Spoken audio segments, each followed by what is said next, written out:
Good Sunday, everyone. Looking at our USA mortgage level of concern, we're level 2, but I'll call this a low end level 2 meteorologist mark weather alert day. Just on the lookout for some afternoon and evening storms that might become a bit on the strong side, if not severe. So large hail and damaging winds would be the main threat. And that's what our Premier Generators threat graphic shows us this morning too. And again, that main threat time frame, generally between 3 p.m. and 9 p.m.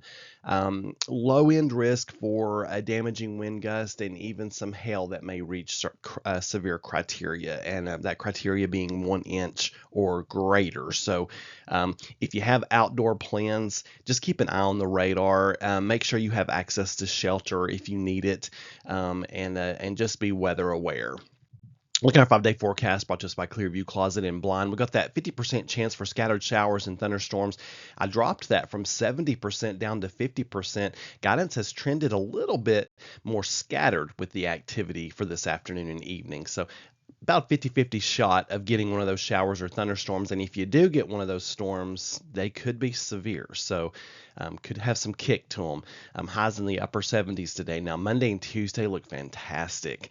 Highs in the upper 70s on Monday, low 80s on Tuesday. That south wind on Tuesday doesn't quite get the humidity up here just yet for Tuesday, but by Wednesday it does. South winds 5 to 10 gusting to 20. You'll start feeling that humidity as we climb into the mid 80s. You'll start thinking, yep, it's June. And then Thursday, right now, I've just got a 10% chance. Guidance is kind of going back and forth between, maybe an isolated storm shower or whatnot, but you get my drift. Not a great rain chance on Thursday as highs climb once again into the mid 80s.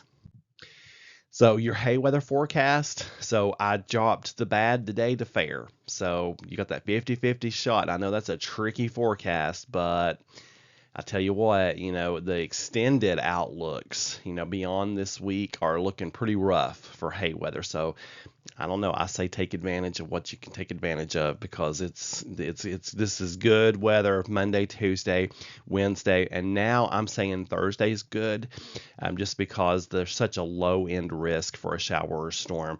Let's just call it a good hay day. Looking at our extended threats, so today got that low end risk for a severe storm, but then next weekend into the early parts of the next week, could be looking at another situation where we have some heavy rainfall. Now, that system you see there, the days that I'm watching on the 13th and 14th, those are the most iffy. Guidance has continued to show a tropical system moving up at us from the Gulf, bringing heavy rainfall sometime in that time frame of the 13th, 14th, maybe even 15th. That is not to be counted upon. It's just something we're keeping an eye on. I mean, you could see that dropped at any moment, but that's just what the guidance is showing right now. These long range outlooks are always kind of iffy, but this just lets you know what we're keeping an eye on. On this day in weather history, brought to us by Bramble Travel, 1812. Apple trees at New Haven, Connecticut did not blossom until the 1st of June, the latest such occurrence during the period beginning in 1794. Snow whitened the ground in Cleveland, Ohio, and Rochester, New York. 1980, a man from Falmouth, Maine, was struck by lightning, restoring his eyesight. The man had been blind and partially deaf since a truck accident in 1971. You folks have a wonderful Sunday. Keep looking up for more weather information and to keep up with all the crazy weather. And I'll keep updates on the app and the site as needed throughout the day for that storm potential. Just keep it right here, Meteorologist Mark.